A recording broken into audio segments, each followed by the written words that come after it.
what would you carry with you?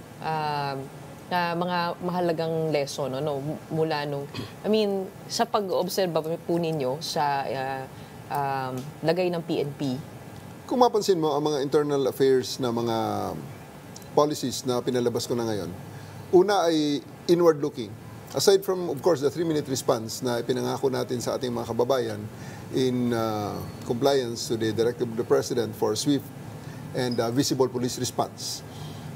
Para magawa yun, I have to look at the I should be inward looking in the operations of the PNP. So, ibig sabihin yung mga magki-carry out ng mga tao doon, kung yung mga taong nasa frontline na mag-actual na mag-implement itong mga programs na to, naintindihan ko ang mga challenges na kinakaharap nila. For one, the long duty hours na sobra-sobra ang oras sa pagtatrabaho na wala namang binibigay ng mga alternative na mga paraan para sila ay magkaroon din ng oras para sa pamilya, para sa personal, para sa kanilang mga anak. So ngayon, yung 8-hour duty, yung 3 shifts, tapos ngayon, tinitingnan ngayon natin yung dati po lagi overtime. Yeah, almost always overtime. Kasi kung titingnan natin, ang oras dati is 12 hours per day ang trabaho, 12-12.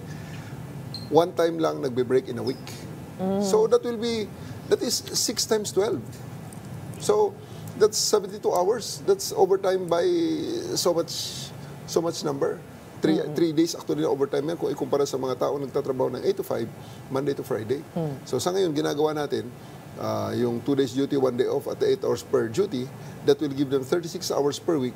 Pero makukompensate naman yan sa requirement ko that they come on duty 30 minutes before and they leave duty 30 minutes after for the reportorial requirements. And pag sila ay yung nakakomply doon sa sinasabi natin mag-intervene sa mga insidente, makahuli sila, maka-aresto sila ng tao, dadalhin nila yan sa piskalya or sa istasyon muna. Ibubuking, may medical at i-dokumento. Prepare sila ng affidavit of arrest, pupunta sila sa piskalya, magtataas sila ng kamay doon. Pagkatapos, pag halimbawa for filing, ang tao ay madidetain sa istasyon.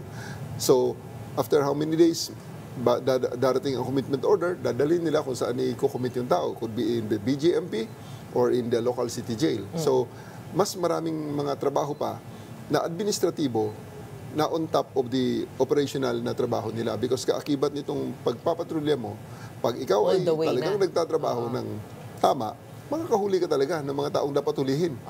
So, pag nahuli ang mga yan, ang papeles na kasunod at ang subsequent na mga testimonya sa korte, dagdag trabaho, overtime pa rin ng pulis.